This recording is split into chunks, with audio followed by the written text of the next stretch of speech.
ప్రపంచం మొత్తాన్ని ఆకర్షించిన US elections ఏవైతే ఉన్నాయో ఆ ఎన్నికల్లో రిపబ్లికన్ పార్టీ అభ్యర్థిగా డొనాల్డ్ ట్రంప్ ఆల్రెడీ ఆయన యుఎస్ఏకి అధ్యక్ష పదవిని చేసినటువంటి అనుభవం ఉన్నటువంటి వ్యక్తి. ఆయన చరిత్ర ముగిసింది అని చెప్పి ఆయన ప్రత్యర్థులు ప్రజలందరికీ కూడా క్యాన్వాస్ చేస్తున్నటువంటి సందర్భంలో కమలా హ్యారిస్ ఎన్నిక అనేటటువంటిది ఒక డెమోక్రటిక్ పార్టీ అభ్యర్థిగా ఆమె ఎన్నిక లాంఛనప్రాయం అని చెప్పి మొత్తం మీడియా అంతా ఘోషిస్తున్నటువంటి నేపథ్యంలో అందరి అంచనాలని తలకిందులు చేస్తూ డొనాల్డ్ ట్రంప్ రిపబ్లికన్ పార్టీ అభ్యర్థిగా యుఎస్ ప్రధానమైనటువంటి ఒక దేశం ఏదైతే యునైటెడ్ స్టేట్స్ ఆఫ్ అమెరికా ఉందో దానికి అధ్యక్షులుగా మరొకసారి తిరిగి ఎన్నిక కావటం అనేటటువంటిది తప్పనిసరిగా చరిత్రాత్మక అనే మాట మనం చెప్పాలి. సో ఇప్పుడు యుఎస్ ఎన్నిక అయిపోయింది. సో డొనాల్డ్ ట్రంప్ రేపు జనవరి 20వ తేదీ నుంచి వారు అధ్యక్ష పదవి బాధ్యతలు చేపట్టబోతున్నారు.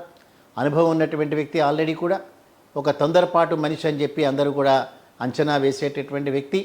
అతని మాటలు కానీ చేతలు కానీ కొన్ని కాంట్రవర్సీస్ క్రియేట్ చేసేటటువంటి వ్యక్తి. అతను అధ్యక్షుడిగా ఉన్నటువంటి సమయంలో కరోనా అనేటటువంటి ఒక తీవ్రమైనటువంటి ఒక వైరస్ ప్రపంచం మొత్తాన్ని చాలా వణికించినటువంటి సందర్భంలో, అనేక మందిని కబళించినటువంటి సందర్భంలో ఇది చైనాలో ప్రయోగశాలలో ఏర్పడినటువంటి వైరస్ మాత్రమే అని ఘంటాపదంగా చెప్పినటువంటి వ్యక్తి ట్రంప్. అటువంటి ట్రంప్ మళ్ళీ తిరిగి అధికారం చేపట్టిన తర్వాత యుఎస్ సంబంధించిన ఎకనామికల్ సిట్యుయేషన్, వారి యొక్క ఆర్థిక పరిస్థితి మెరుగుపడబోతుందా? యునైటెడ్ స్టేట్స్కు ఉన్నటువంటి డాలర్ ఏదైతే ఉందో ఆ డాలర్ మరింతగా బలపడబోతోందా?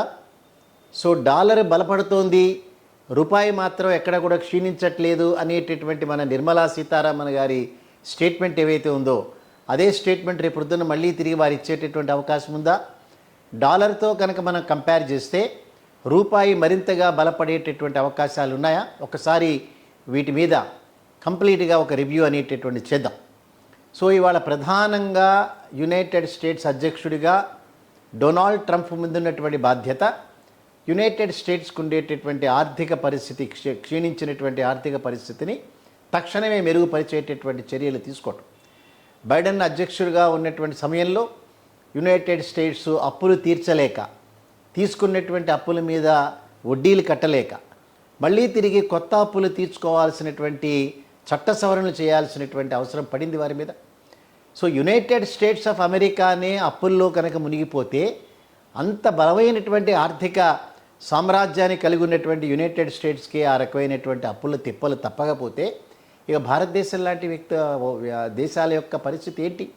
ఇవాళ కనుక మనం చూస్తే దాదాపుగా 180 లక్షల కోట్ల రూపాయల అప్పులు ఉన్నటువంటి భారతదేశం రేపు యునైటెడ్ స్టేట్స్ వైపు చూస్తుంది గ్యారంటీగా.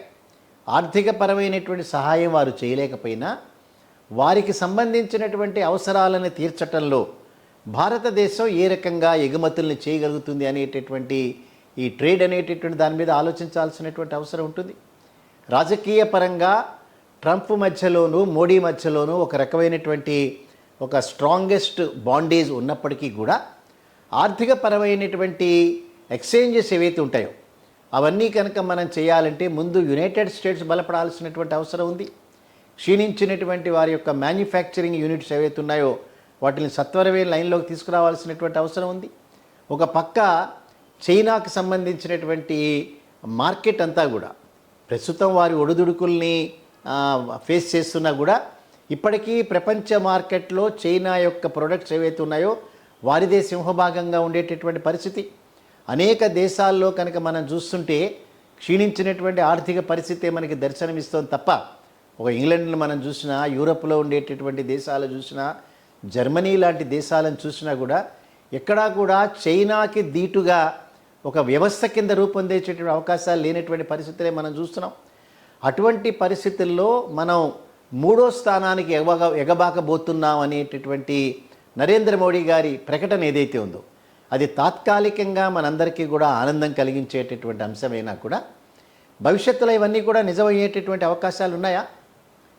చైనా, యునైటెడ్ స్టేట్స్ తర్వాత దేశాలను దాటుకుని భారతదేశం రాగలుగుతుందా?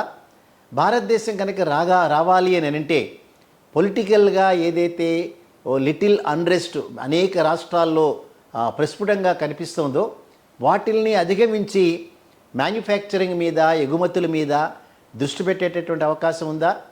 రూపాయి బలపడడానికి ఏ రకమైనటువంటి కారణాలు ఉన్నాయనేటటువంటి దాని మీద ప్రభుత్వం దృష్టి పెట్టాలి.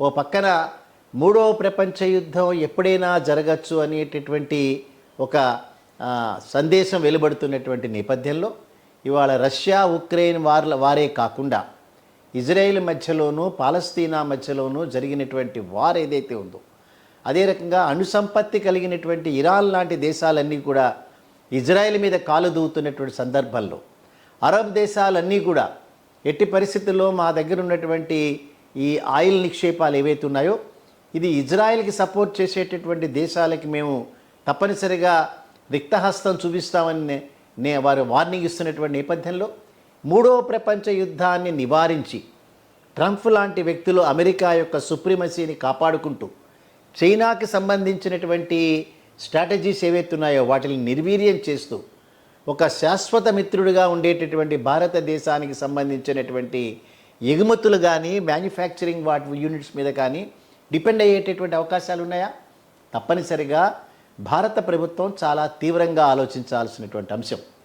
డెమోక్రటిక్ పార్టీ అభ్యర్థిగా బైడెన్ ట్రంప్ మీద విన్ అయిన తర్వాత 4 సంవత్సరాల వారి పరిపాలనలో ఎక్కడా కూడా ఏ రకమైనటువంటి సెన్సేషనల్ వార్తలు కూడా మనం ఎక్కడ చూడకపోగా అమెరికా యొక్క సుప్రీమసీ అనేటటువంటిది సన్నగిలటం, చిన్న చిన్న దేశాలైనటువంటి నార్త్ కొరియాలు కానీ లేదా మనం చూస్తున్నటువంటి ఇజ్రాయెల్ కానీ ప్రపంచ శాంతిని భగ్నం చేసేటటువంటి విధంగా వారి యొక్క దుండుడుకు చర్యలు ఉన్నటువంటి నేపథ్యంలో భారతదేశం చాలా సైలెంట్గా అనేక దేశాలు ఈవెన్ బైడెన్ కూడా స్వయంగా మాట్లాడుతూ నరేంద్ర మోడీ ప్రధానమంత్రి హోదాలో ప్రపంచ యుద్ధాన్ని నివారించగలిగినటువంటి శక్తి ఉన్నటువంటి నాయకుడు, భారతదేశానికి ఆ శక్తి ఉందని పదే పదే చెప్పినటువంటి నేపథ్యంలో మనం ఎక్కడ కూడా స్టాండ్ తీసుకోలేకపోయినాం. సో ఇవాళ మారినటువంటి రాజకీయ పరిస్థితుల నేపథ్యంలో ట్రంప్ ఎన్నిక అనేటటువంటిది వ్యక్తిగతంగా భారతదేశానికి భారత రాజకీయ వ్యవస్థకి ఒక రకమైనటువంటి సంతోషం కలిగించిన నేపథ్యంలో యుఎస్ బలపడుతూనే ఆ బలాన్ని మనం కూడా షేర్ చేసుకునేటటువంటి పరిస్థితి ఎంతవరకు ఉందని తప్పనిసరిగా ఆలోచించాలి. రూపాయి బలపడటం అనేటటువంటిది రాబోయేటటువంటి రోజుల్లో భారత ఆర్థిక వ్యవస్థకి అత్యంత ఆవశ్యకత అయినటువంటి అంశం. అదే రకంగా విదేశాల పెట్టుబడులన్నీ కూడా భారతదేశాన్ని ఆకర్షించటంలో భారతదేశంలో ఉండేటటువంటి ఎకనామికల్గా ఉండేటటువంటి దౌత్యవేత్తలందరూ కూడా చాలా సీరియస్గా పరిగణించాల్సినటువంటి అంశం. అంచేత ఏం మనం అనుకున్నా కూడా రూపాయి బలపడడానికి చాలా అవకాశం ఉన్నటువంటి నేపథ్యం ఇవాళ ఉంది.